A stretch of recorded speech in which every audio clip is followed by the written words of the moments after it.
What's up, sunshine? Welcome to the show. I'm Coy Wire. This is CNN 10, your 10 minutes of worldwide news with no opinion, no slant, representing all sides of a story equally, letting you decide what to think. Today is Your Word Wednesday, August 20th. Listen up to see if your word helped us write today's show.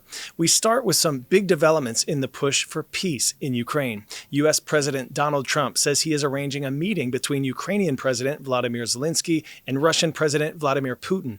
The announcement follows his recent individual meetings with both leaders and could be a major step towards finally ending Russia's war on Ukraine. We're setting up a meeting. I sort of set it up with Putin and Zelensky, and, they're the ones that have to call the shots. We're 7,000 miles away. Zelensky visited the White House on Monday, where he and Trump, flanked by key European leaders, discussed security guarantees for Ukraine, which would provide them with protection by the U.S. and European allies if Russia were to violate any potential peace deal. I'm optimistic that collectively we can reach an agreement that would deter any future aggression against Ukraine. I think with the right approach this afternoon, make real progress, particularly on the security guarantees. This is very important that the United States gives such strong signal and is ready for security guarantees. Zelensky says he supports a, quote, unconditional meeting. And while Russian leadership in the capital of Moscow has refused to commit to a Putin-Zelensky meeting thus far, they haven't ruled it out. This all comes as Russia's brutal summer offensive continues. As talks were underway in Washington, a massive Russian aerial assault in eastern Ukraine killed 8 people and injured dozens more.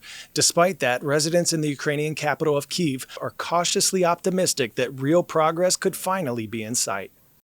The result, I would critically say, is better than it could have been. Why? Because in my opinion, no bad decisions have been made from what we have heard for this country and for Europe. The diplomatic front now looks like Europe with Ukraine, mediated by the United States against the aggressor. This is a big plus. Hurricane Erin is churning in the Atlantic as a sprawling Category 2 storm. It is not forecast to make landfall, but it's anything but innocuous. From Miami to Boston, major East Coast cities are dealing with fallout from the storm's strong winds.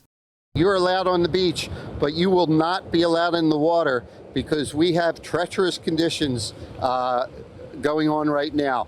We have a rip current warning, we have rough surf warning, we have storm warning, and conditions are bad. In North Carolina, around 90 people were rescued from rip currents on Monday alone. Destructive waves of 20 feet or more are expected to hammer the state's Outer Banks region, where many coastal homes have collapsed already into the ocean in previous years.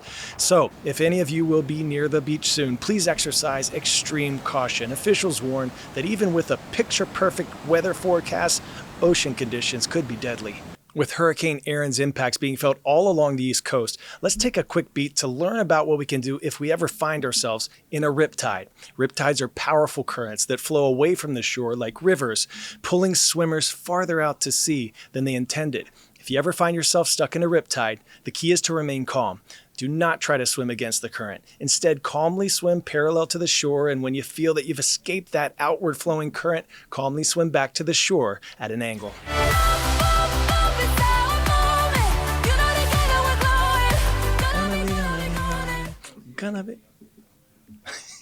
Sorry, we're live now. If you have that song stuck in your head, you probably have a friend, sibling, or maybe 2 young daughters like myself who have a certain movie on repeat at home. K-Pop Demon Hunters, a worldwide phenomenon making history. For the first time since 2001, a girl group has topped the Billboard Hot 100 music charts with a song from the most watched animated original film in the history of Netflix. Arlinda Kincaid has more.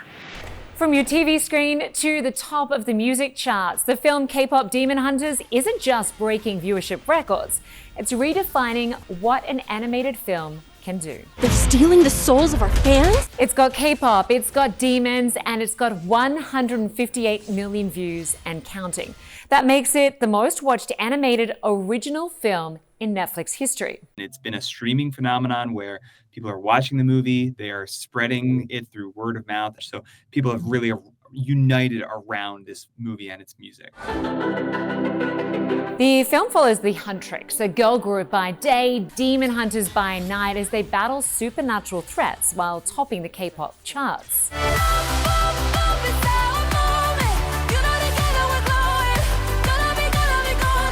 Golden is more than catchy, it's history-making. The fictional girl group from the film is now going up on the real-world charts, including the Billboard Hot 100. And the last time a girl group topped the charts was 24 years ago. It's pretty wild to think that there has never been a K-pop girl group that has reached #1 on the Billboard Hot 100 before the fictional group of Huntrix from K-pop Demon Hunters. The K-pop multiverse is also fueling global TikTok challenges, live streams, and merchandise sales, proving that even animated idols can dominate the real world. Pop quiz hot shot. What was the first type of shoe produced by Adidas? Soccer cleats, basketball shoes, track spikes, or ski boots?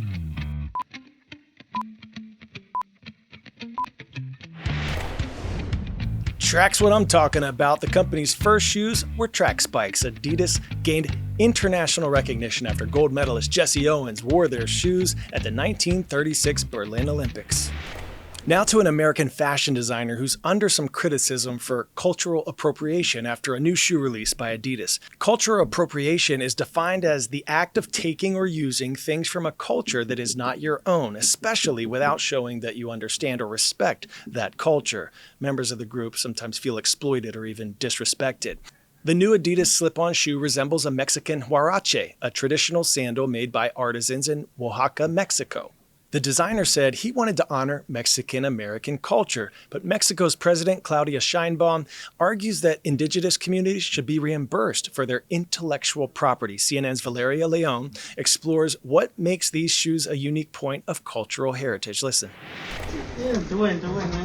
The hands of artisans in Villa Hidalgo, a village in the mountains of Oaxaca, Mexico, adjusted leather strips that shape these traditional sandals, known as huaraches.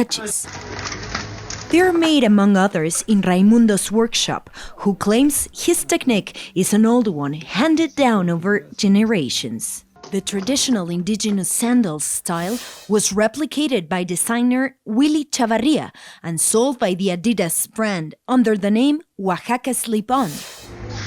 Authorities complained, considering it to be a cultural appropriation of footwear. Es una propiedad intelectual. It is intellectual property, Sheinbaum said, and there must be compensation. Both the designer and the brand apologize.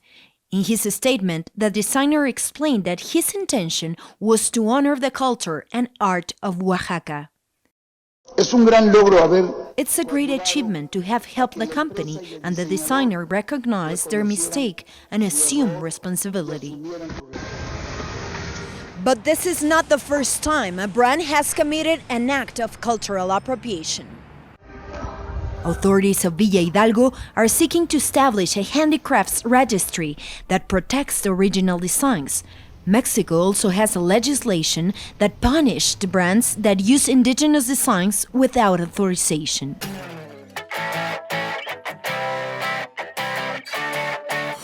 Today's story getting a 10 out of 10. A first grader who is reading above his grade level just won his state competition in spelling all of these achievements in Braille. Finn Clordy was born blind with 2 detached retinas. His parents were unfamiliar with the condition. He was the first blind person we've ever known. But Finn mastered his Braille lessons at his elementary school in Nashville. Yeah, a first grader read a second grade passage. Can you believe that? He even reached a point where he felt ready to take on a major competition, the Tennessee Braille Challenge, which he won. The responsiveness of the first graders has been incredible. I think they're learning as much from him as he is from them.